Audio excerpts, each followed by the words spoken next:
Hello dear students. In this chapter so far, we have studied normal subgroups. We have also seen a few equivalent definitions of normal subgroups and a few examples. In the last lecture itself, we saw a few examples of normal subgroups of the group of quaternions. Today, we will prove an important property of normal subgroups, namely, if we take two normal subgroups of a group and we take their intersection, then we once again get a normal subgroup. So let's quickly get on with the result. So let H and K be two normal subgroups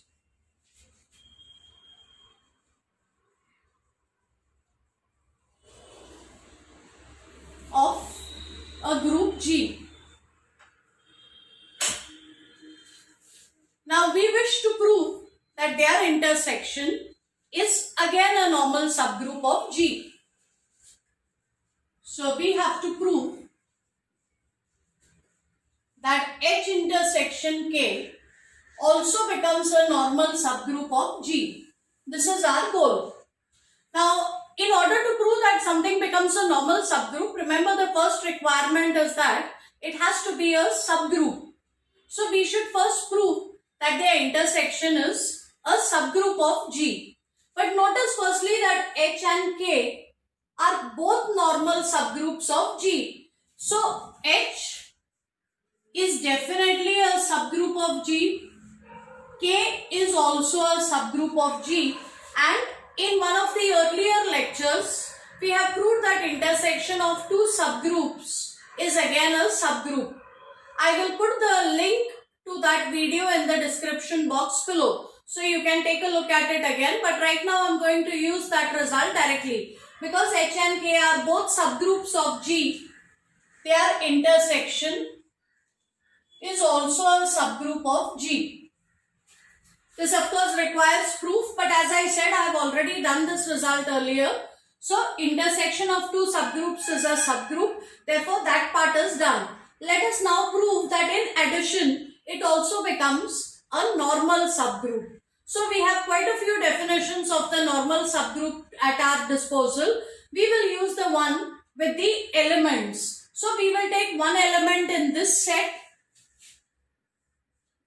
Let A belong to H intersection K and G be any element of the group.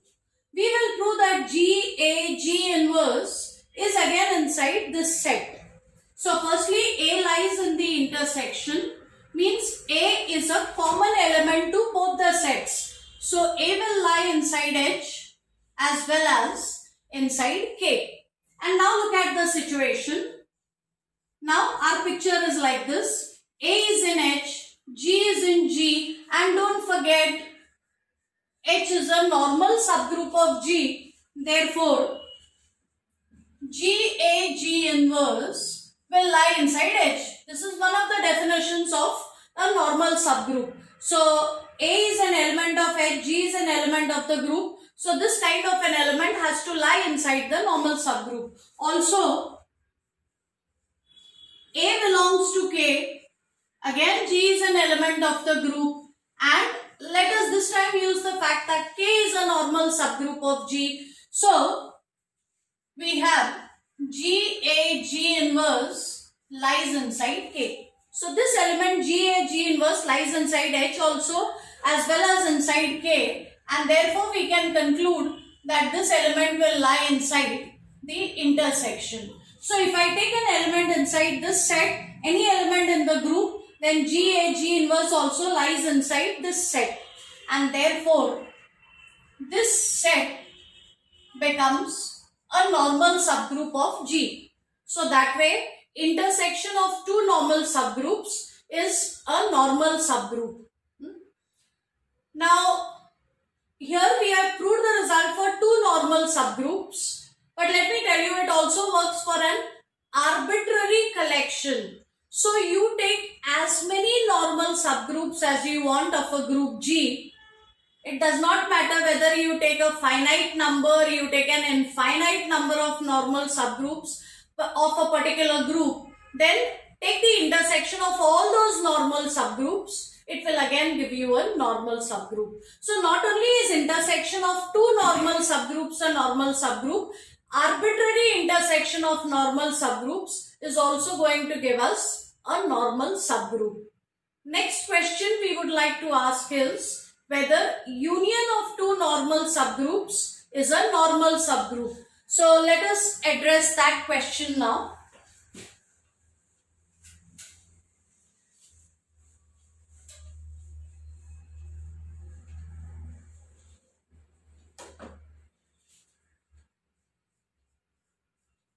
So consider the group Z plus, that means set of integers with respect to addition of integers. Let us take H to be 2Z and K to be 3Z. So H contains all multiples of 2, K contains all multiples of 3. Again, in an earlier lecture, we have seen that these are subgroups of Z. So H is a subgroup of Z, K is also a subgroup of Z. We have proved earlier that Nz is always a subgroup of Z for every N. And Z is also an abelian group. We have proved in this chapter that every subgroup of an abelian group is normal. So because this is an abelian group, every subgroup of Z is automatically going to be a normal subgroup. So this subgroup that I have chosen is a normal subgroup of Z. H is a normal subgroup of Z. K is a normal subgroup of Z. Now look at the element 4. 4 happens to be a multiple of 2. So 4 lies inside 2Z. That means 4 lies inside H. And that means 4 lies inside H union K. Also, 3 can be written as 3 times 1. 3 is a multiple of 3. So 3 belongs to 3Z. That means 3 belongs to K. So once again, 3 belongs to H union K. But look at 4. So 4 and 3. 4 and 3 are both elements of the union. But 4 minus 3 is 1, which is neither a multiple of 2 nor a multiple of 3. So this element does not lie in H union K. And therefore, H union K is not a subgroup of Z. H union K is not a subgroup of Z. And if it is not a subgroup, it can definitely not be a normal subgroup. So H union K is not a normal subgroup of Z. So here we have an example of two normal subgroups whose union is not a normal subgroup. So in general, union of two normal subgroups is not necessarily a normal subgroup, but intersection is always going to be normal. Let's now look at yet another interesting problem. So look at this question. Suppose H and K are two normal subgroups of a group G. H and K are two normal subgroups of some group G. And these two normal subgroups have only identity in common. Of course, identity has to be there in the intersection because identity is a part of every subgroup, so a part of every normal subgroup. So identity will definitely lie in the intersection. But now suppose identity is the only element in the intersection. There is no other element in the intersection of H and K. Then we would like to prove that every element of H commutes with every element of K. I am not saying that the group is abelian, nor am I saying that the group now becomes abelian. All I am saying is that every element of this will commute with every element of this. So let's try and prove this. Let us take H and K to be both normal subgroups of a group G. Let us start with any arbitrary element, small h in capital H and small k in capital K. The idea is to prove that H into K is the same as K into H. See, what I'll do is, I will first prove that this element lies inside H. Then I will prove that this element also lies inside K. And therefore, this element will lie in the intersection. And then I will use the result that the intersection contains only one element, that is the identity. So if an element lies in the intersection, it has to be the identity. So I will get this equal to identity. And once I get this equation, by a little bit of simplification, it is possible to show that H into K is the same as K into H. So let's try and prove that this element lies inside H as well as inside K. So firstly, since H lies inside H, remember H is a normal subgroup of G, means H is a subgroup of G, and therefore H is a subset of G. H lies inside G. So this element H is surely coming from G. So now I have the situation H lies inside G, K lies inside K. I am going to think of H as an element of the group, K is in K, and remember K is a normal subgroup of G. So HK, H inverse will have to lie inside K. HK, H inverse will lie inside K. So this element is inside K and K is inside K. So since K is a subgroup of G, now this element is inside K, this element is inside K. Remember we have this result. If A and B lie inside H and H is a subgroup, then A into B inverse should also lie inside H. So this is like my element A and this is like my element B and K is a subgroup. So H, K, H inverse, K inverse is going to lie inside K.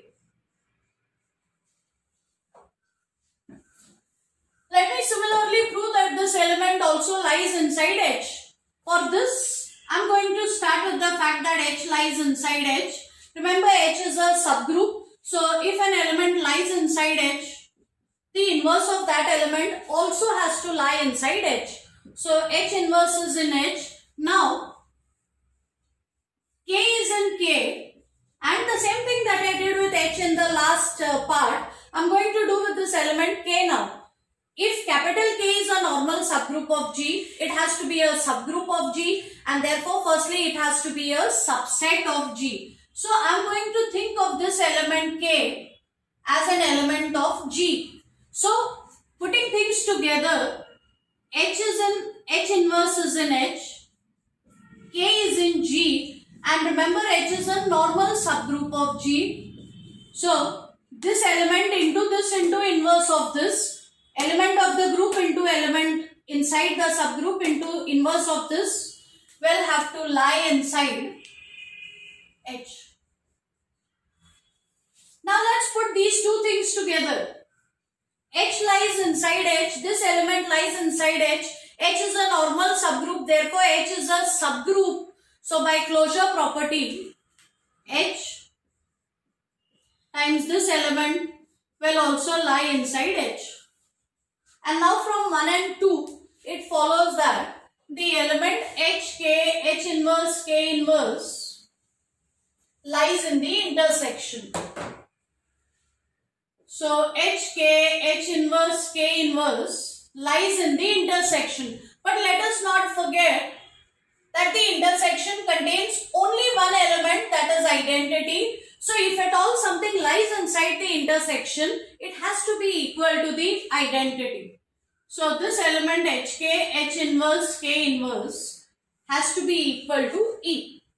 And now, as I said, beyond this it's a matter of just straightforward simplification. Let us first post multiply both sides by K. If I post multiply both sides by K, post multiply means multiply from the right by K. This K inverse K becomes identity. Identity times any other element is the same element. So I'll get HK, H inverse equal to K. And now the final step, multiply both sides, post multiply both sides by H. So we'll get HK, H inverse H equal to KH. And once again, H inverse H is identity. Identity times K will be K. So we'll get HK equal to KH. So that tells us that every element of H commutes with every element of K. And that gives us the result. That's all for now. Thank you.